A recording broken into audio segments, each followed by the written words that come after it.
Get this and get it straight. Crime is a sucker's road, and those who travel it wind up in the gutter, the prison, or the grave. The trail started in Montana with a bum with two names rushing away from his lady love, and led fast into L.A., past a southerner from Canada, a worried wool dealer, and a chorus girl with a .45. When it finally stopped at Murder in the Park, the tramp was still in a hurry. From the pen of Raymond Chandler, outstanding author of crime fiction, comes his most famous character in The Adventures of Philip Marlowe.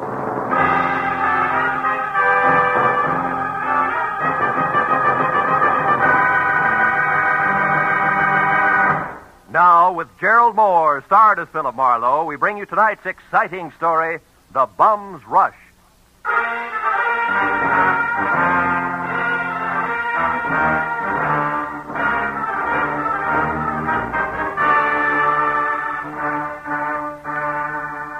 You know, there comes a time in everyone's life when a relative wants a favor. But this was a particularly nice relative. In fact, a great old gal. She'd written my name and address in the center, and her name, Jessie Gabbins, Eagles Rock, Montana, in the upper left corner of the envelope. The stamp totaled away a mail special, and the letter inside started off like one of those, "I was wrong, you've got to find him for me, you've got to" type. But it didn't wind up that way. Clipped to the letter was a $100 check, and under that, a not-too-good snapshot of a bald man holding a rake, who wouldn't have been helped any by better photography. 10 minutes later, at exactly 8 p.m., my long-distance call was put through, and the voice that belonged to Aunt Jessie was snapping at me from Eagles Rock, Montana, like the end of a whip. Certainly I wrote it. How many Jessie Gammonses do you think there are in Eagles Rock? Philip, I want you to find Jonathan Miter and see if he's all right. Yeah, you said that in your letter. Jonathan Miter is my fiancé. Aunt Jessie. Oh, I know what you're thinking, young man, but I'm 51 and he's 55, and there's nothing wrong with the September song if the harmony's close enough. Yeah, I hope my harmony's that good when I'm 55. Why are you worried, honey? Because he left here last week on some kind of a big deal. It's a secret. That's all he'd tell me, and I haven't heard a word from him since. I see. Well, tell me, what sort of a deal would it be? I mean, what business? He's not in any business. Oh. What was his work before he retired? Well, he's not exactly retired either. He's not Look, Aunt Jessie, I'm getting at this. What does he do, or what did he used to do for a living? Frankly, not... Well, I might as well tell you. Most folks around here, Philip, think Jonathan Miter's just a bum. Maybe he is. He came to town, Philip, on a freight train a month ago, and he's been raking leaves for handouts ever since. That's how I met him. But he's a fine, honest, proud man, and I'm going to marry him. Congratulations. Yes. Look, you didn't happen to give that fine, honest, proud man a wad of money to finance this big deal of his, did you? Oh, no. Well, then don't. Because I'll be frank. Sounds to me like a broken-down con man warming up a new routine. Then I'll gladly pay to find that out, Philip. But I think you're wrong. Jonathan told me that he had to prove himself by making some money of his own before he'd marry me. As if I didn't have enough to take care of two people already. Okay, Jessie, it's a little off-center, but I'll buy it. Philip, Huh? when you find him, don't tell him that I hired you. As I say, he's very proud, and it'd hurt him.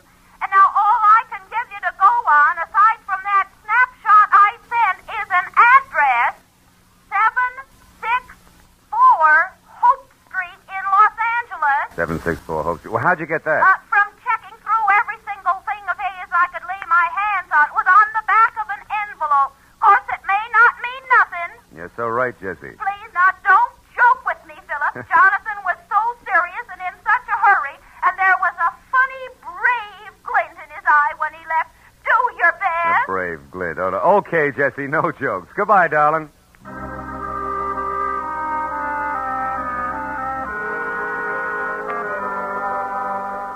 I felt a little sorry for my Aunt Jessie Gabbins because the concept of a knight of the road rushing off on a secret quest to prove himself worthy of marriage held up like a celluloid shovel.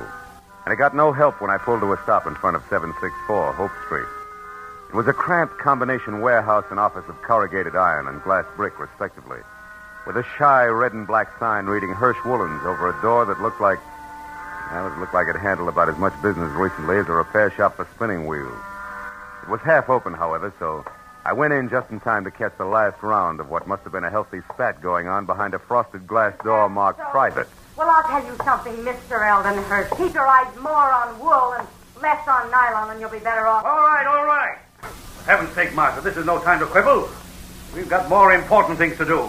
Unless, of course, you want to keep that chorus job at the Plumes forever.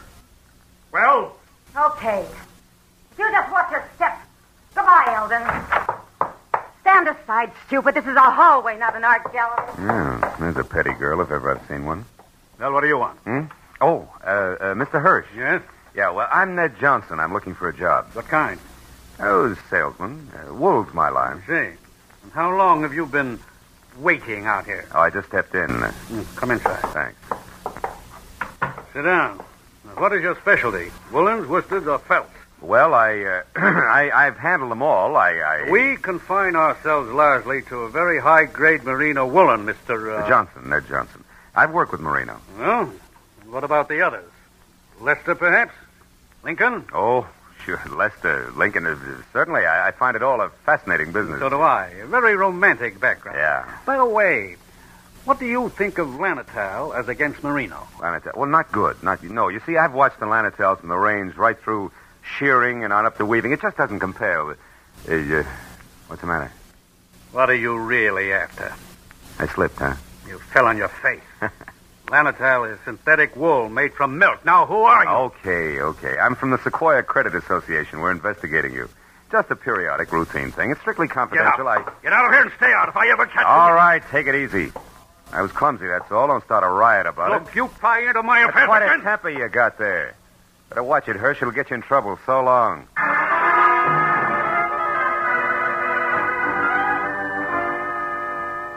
I hadn't exactly been wool gathering with Hirsch and Company, but I hadn't exactly made strides on the connection between a bum in a hurry and 764 Hope Street either.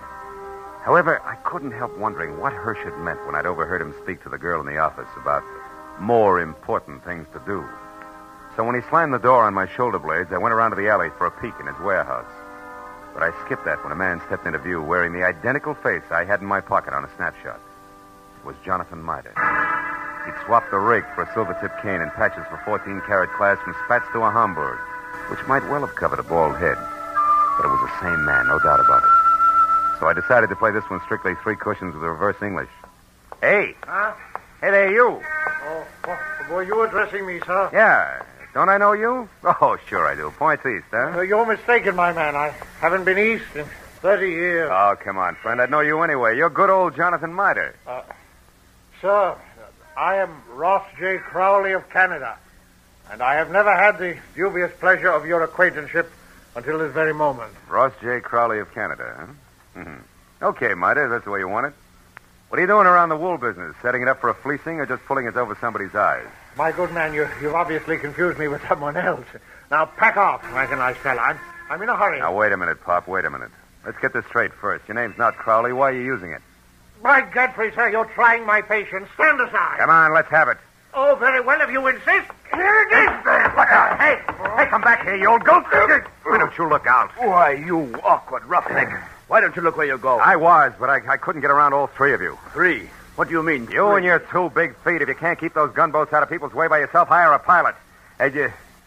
Oh, by now my boy's so far ahead I couldn't catch him if he stopped for lunch. Thanks to you. Goodbye.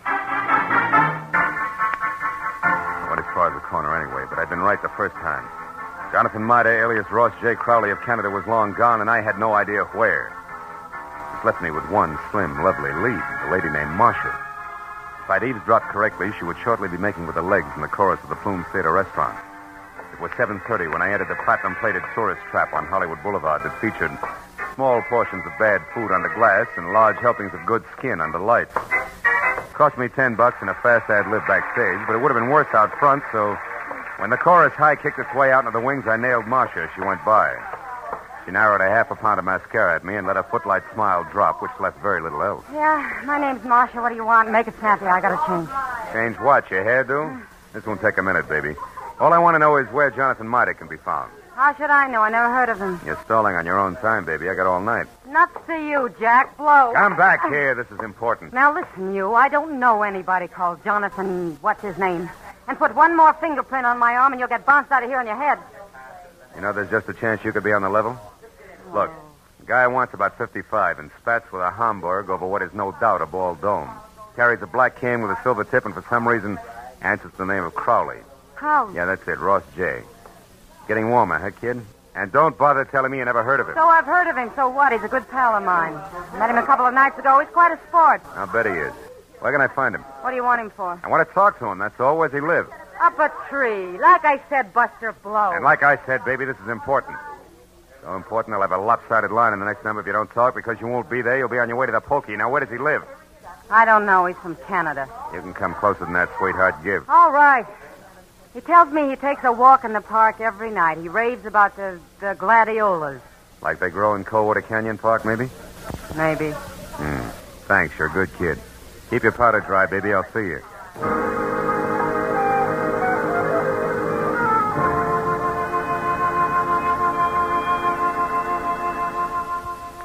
That park looked deserted when a half hour later I drove by it to the far end, turned down a side street and stopped. But as I started in on foot, I saw him, Spats, Homburg, Kane, and Alias, ambling slowly away from me along a back path. I started after him quietly, and when he got near a corner, I was close enough to hail him, and then grab. But I didn't get the chance. Stand still and keep your mouth shut. I turned slowly. It was the gentleman with the big feet, and he wasn't much uglier, just a little flabbier than the automatic wrapped up in his fist. You seem to be falling over my feet every time I turn around. I noticed that. But I figured the first time was coincidence. What do you figure now? That our gay dog, Mr. Crowley, who just turned that corner there, is wagging two tails. But you hold the gavel, Chairman. And don't you forget it either. So he gave you the name Crowley, did he? Mm-hmm. Why, you think he's got another one? Stop that. We both know he's lying. What I don't know is why he took that name or why you're interested. It's a hobby. I collect old geezers with more than one name. You're going to handle hard, huh? You won't tell me? Well, I don't know your angle either. We might work out a trade, huh? No. I'm not wasting any more time either. He's not going to get away from me again. And that means you'd better stay right here. Oh!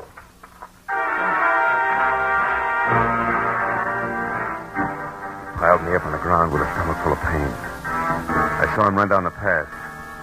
When I got back to my feet, he was taking the corner. I just started after him when it came. I froze and listened. But there was nothing more to hear. I walked softly as far as the corner.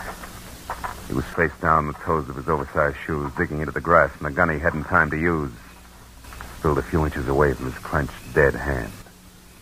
And across the park and rushing for Coldwater Canyon Road as fast as his feet could go was a bum with two names and a Homburg hat.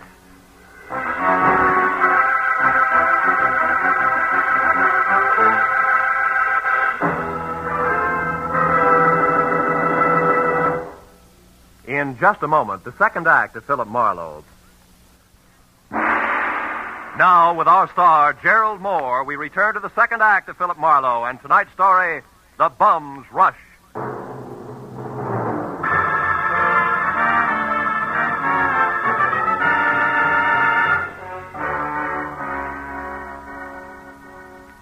I took after the fleeing figure known to my Aunt Jessie as Jonathan Mitre, or Ross J. Crowley, was still barely visible ahead with arms and legs flailing the night air like so many test streamers in a wind tunnel.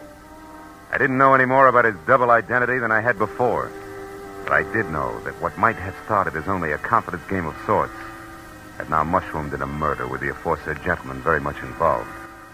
And a moment later, when I saw him, breathless and afraid, duck into a sagging, deserted wooden shack that showed a single red light and was labeled Department of Parks, Fire Equipment Private, I figured the right time and place had come to talk it all over. When I finally carefully stepped inside and announced both myself and 38 in hand in definite stentorian tones, he agreed wholeheartedly. All right. I'll come out just as you say, sir, with my hands up. After all, I've no reason to hide. Other than murder, no. What murder? That noise I heard, that's what it was. Somebody was shot. No, somebody was run over by a bullet rolling downhill at a terrific rate of speed. Now shut up and turn around, Pop. Hands still high. Time we got cautious. Oh, are you searching for a gun on me, sir? Young man, you must be out of your mind. First you insist that I'm a Mr. Mitre. Well, somebody I never heard of. And you're convinced that I'm a murderer. I don't understand you. There. No gun? Now, you satisfied? No, intrigued. Where'd you throw it? I didn't. I never had one. Anything else? Yeah, the name Crowley, Ross J. Why do you use it? Because it's mine. And that young man is a very common custom. Now, do you mind if I leave? I do. Now, look, old-timer. I'm only going to be nice about this for a little while because, first of all, there's a fresh corpse outside, and where I stand, you could be responsible for it. And second of all... Second of all, there's my angle, where I fit, who I work for, facts, and I don't want to reveal them unless I have to. Now from the top. You and the dead guy, the connection, what is it? I haven't the slightest idea what you're talking about. You haven't, huh? Okay, Pop, we play it straight all the way. Now listen. My name's Philip Marlowe. I'm a private detective, and I know when it's time to blow a whistle. Don't move, Marlowe, or you never will again. Oh, fine. Marcia. That's right, Marcia. And all loaded down with a nasty old .45 automatic that makes her look and feel very unladylike. Drop it, Marlowe. Come on. It's better.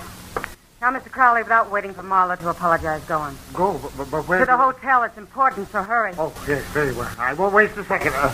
The key. You won't need the key. Somebody's waiting for you. Goodbye, Mr. Crowley. Goodbye. I hope I never meet you again, Mr. Maitland. Good night. It's cute, isn't he? Uh-huh, darling. The moment's unimportant. Right now, you're my only concern, Marlowe. Oh, that's nice, Marcia. It's cozy, just the three of us. You and that giant U.S. pistol, caliber 45. Say, baby, that's not your gun, is it? No. You feel slighted? Oh, no, sweet. Happy. Stay back, Marlowe. Why? I'll shoot. Oh, no, you won't. You I can't. warn you, Marlowe. No. You see, baby, Take another step, of the you're three through. safety devices I on that mean- army gun, that doohickey Marlowe, there on I'm the gonna- side is one. It won't Stay work back. unless it's in the Go forward on, position. Ow, you big jerk. Let go of me. When school's out, I will. Now, the Go first ahead. question, teacher. Come on, You and listen. Grandpa, alias Jonathan Miter, also alias Ross J. Crowley. What's the game you two are playing? I don't know. Where does Hirsch fit in? Oh. Come on, it's getting late. The I don't star know. pupil wants an answer. He's anxious to get to the head of the class. Talk. What is it? I don't remember, and I won't, so don't bother getting masculine or polishing apples, pupil. When I forget for a long, long time. Is that clear? Yeah, it is. And since I can't wait, since I want to go out and play, we'll Well, put you in come on. here. Safekeeping. Yeah. Hey, honey, you don't mind if I go through your bag, do you? I didn't think you would. Oh, here's a key that says at what room I'll find the team of Crowley and Miter. Oh, my, such a temper. After I'd picked up my .38, which the lady, who no longer sounded like one, had made me drop, and to check the hotel key that read Villa 12, Wilshire Gardens, Beverly Hills, I ran outside and back toward my car in what I figured should be a big hurry. When I was halfway there, I had a premonition that speed was not to be. A premonition that was a head dressed in blue, carrying a club, wearing a badge, and leaning on my right front fender. And it wasn't until I was next to him that I quit worrying about a long, involved delay. Because the officer on hand, one Kurt Lemley, was an old and I hope still good friend. Well, hiya, Phil. Been waiting here for you since I called in about that body up there. Some kid heard the shot. Oh, so you had once pegged this all-alone and very suspicious-looking car, huh? Yeah, surprised it was yours. I'm disappointed. I'd hoped the name of the owner's tag was going to be Raleigh Newcomb. Hey, wait a You see, I minute. had Wait a minute. You know his name? Don't you? No. No, we were on different sides when he got shot. No, he's from Canada. What? Yeah, Vancouver. He had a business up there with a guy named Ross J. Crowley. Crowley? Mhm. Hey, Kurt, how'd you find all this out? I found a clipping in his wallet. It's got a picture on it. Oh, wait, it's right here. Wait a second, I'll put a light on it. Yeah, hurry up, will you? I see. See, two guys in front of a building. Raleigh right. Newcomb and Ross J. Crowley officiated the Kurt. opening of the... Sure, it's what I figured. The guy's a liar. I've already met a guy who insists that's his name, and he's bald like the Crowley in the picture. Yeah, but there's the similarity ends, even though the picture's anything but clear. What guy are you talking about, Phil? Jonathan Miter, an old geezer I was hired to find. Hmm? Bum who's pulling something fancy that incidentally ties in real tight with that murder over there. You know where he is? Phil? Sure, I know. That's where I was heading when I ran into you. Oh, Ran into what? What is it? the picture. What? Kurt. Yeah? Move your thumb up a little, will you? The way you just had it. My thumb? Yeah, move it. That's it, like that. Oh, brother, have I got a hunch. How about what? Another murder, and neat when the schedule to come off any minute at the Wilshire Gardens Hotel. I'll see you later. Goodbye.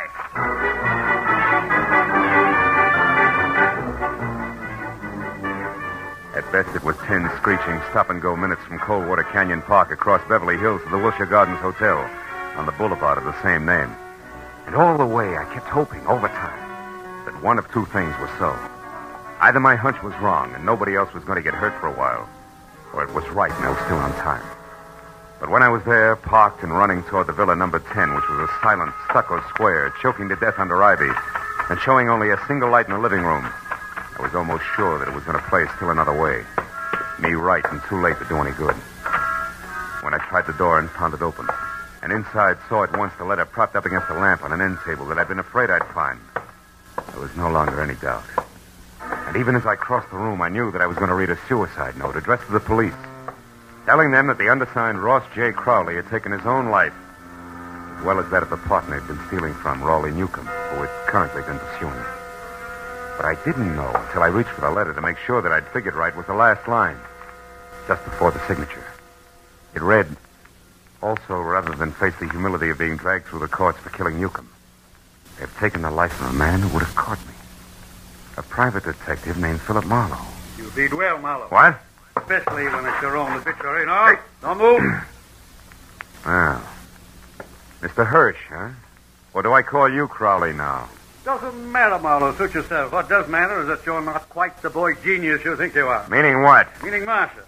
You talk to her at the Plumes, then she talks to me. Between the two of us, we've maneuvered you around just like we wanted to, so we could include you in our plan. In other words, Marlowe, when Marcia sent Mida here from the park, we knew you'd follow. Marcia's reliable. Yeah, all year round, I'll bet. Okay, Crowley, so the one with two heads isn't Jonathan Mida, it's you. You is Eldon Hirsch here in L.A. Is Ross J. Crowley, Newcomb's partner up in Canada. A crooked partner, Crowley, who, when he knew he was going to be caught, decided to kill himself, but with another guy's body, Jonathan Mida, so it wouldn't hurt. Exactly. Also, Marlowe, nobody will bother to look past what will pass as Crowley's buddy, or the murderer of Newcomb, who I didn't expect on the scene. I think you'll admit it's all accounted for in that letter there in Crowley's, my handwriting. Bravo, you skipped nothing. Now, what about me? Yes, you. You must go before Jonathan Mida, you know. Otherwise, the coroner might find something wrong with the sequence of death. So it's you first, then Mida. Who no doubt is unconscious in the bedroom right now? No, Mr. Marlowe, who no doubt is standing right here listening carefully. Mida, you crazy fool. Stay where you are. No, Mr. Crowley, I won't. That way I die. This way, at least I have a chance. Crowley! Mida, you all right? Yeah, I think so. Just winged. Oh, you got him, didn't you, Mr. Marlowe? Yeah, No. No, Jonathan, you got him. That rush did it, you big... Bum, Mr. Marlowe? Yeah, bum.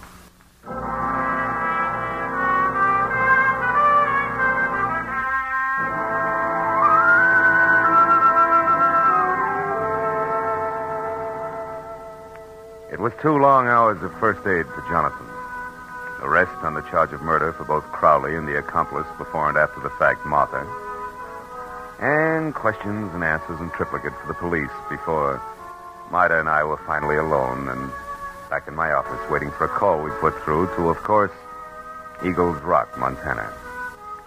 But even then, the gentleman vagabond couldn't quite get over things. Then, in other words, Mr. Marlowe, this Crowley, who introduced himself to me as Hirsch, had his fiendish plan already formulated. And on one of his trips down from Canada, saw me when his train stopped at Eagles Rock. I was raking leaves around the depot. And he saw me, and he hired me on the spot because he needed someone to fit the part of his corpse. That's it. And you'll admit you were well qualified for the job, alone in the world. Except for Jesse. Which you didn't happen to mention. And the fact that you were bald. That's too true, Mr. Don't be sensitive. You see, Crowley, or Hirsch, was also bald. What? All that hair of his a wig? That's right. Toupee, every bit of it. And incidentally, you see, the reason I caught on to things, Johnny, a policeman found a newspaper picture of Newcomb and Crowley in Newcomb's wallet. Which told you that I couldn't be Crowley. That's right. It also told me more. When the policeman accidentally put his thumb over the bald part of Crowley's head, gave me a different picture. Then I only paid attention to what I could see, features blurred though they were. Which then you were Herschel. Uh-huh. Jesse, Yeah, wait a minute. I know. Hello? Mr. Philip Marlowe, please. This is Marlowe speaking. On your call to Miss Jessie Gabbins in Eagles Rock, Montana. One moment, please, sir. Here, take it, Jonathan. Me? Yeah, go ahead, speak. All right. Hello, Jesse. Jessica. Yeah, this is Johnny. Yeah, Cuddles. Yeah, it's me, all right. I'm in Los Angeles with Mr. Marlowe. Cuddles, you don't have to shout so loud, you know. She's clean up there, the Eagle. I know, but she can hear you. Just talk. Jessica, you guess what happened now? Now, I'll tell you, yeah. A man hired me to work for him. Yeah, to pose, impersonate a Mr. Ross J. Crowley, because he said he had to be free to investigate some crooked people who would try and contact me. Yeah. And since he offered good money right on the spot there, Jessica, I took the job. I thought you'd be proud of me making extra money. No, wait a minute, Jessica. Mr. Marlowe, I better cut this short, hadn't I? It's long distance. It's cost money. Don't worry about it, Johnny. There's no hurry. Take your time. Oh, Jessica. Now, what this man really wanted, you there, Jessica? Was to use me as a corpse. That's right, a body. Oh, I feel fine. If he was going to put his rings on me, another identification, to knock me unconscious and get me to the river.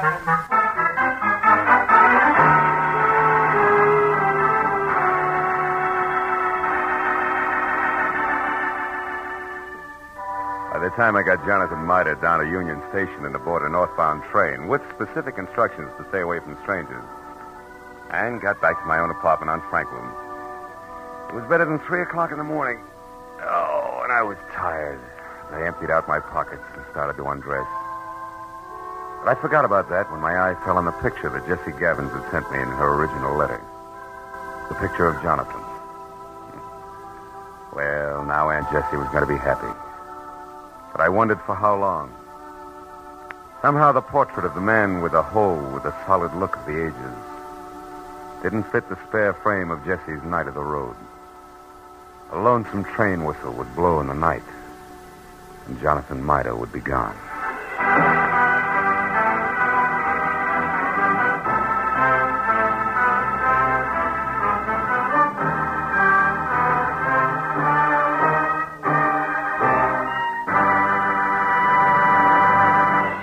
The Adventures of Philip Marlowe star Gerald Moore and are produced and directed by Norman MacDonald.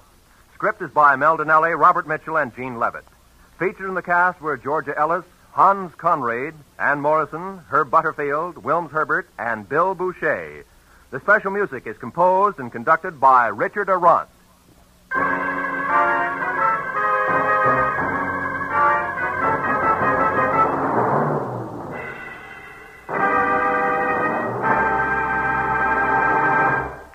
This is Roy Rowan speaking.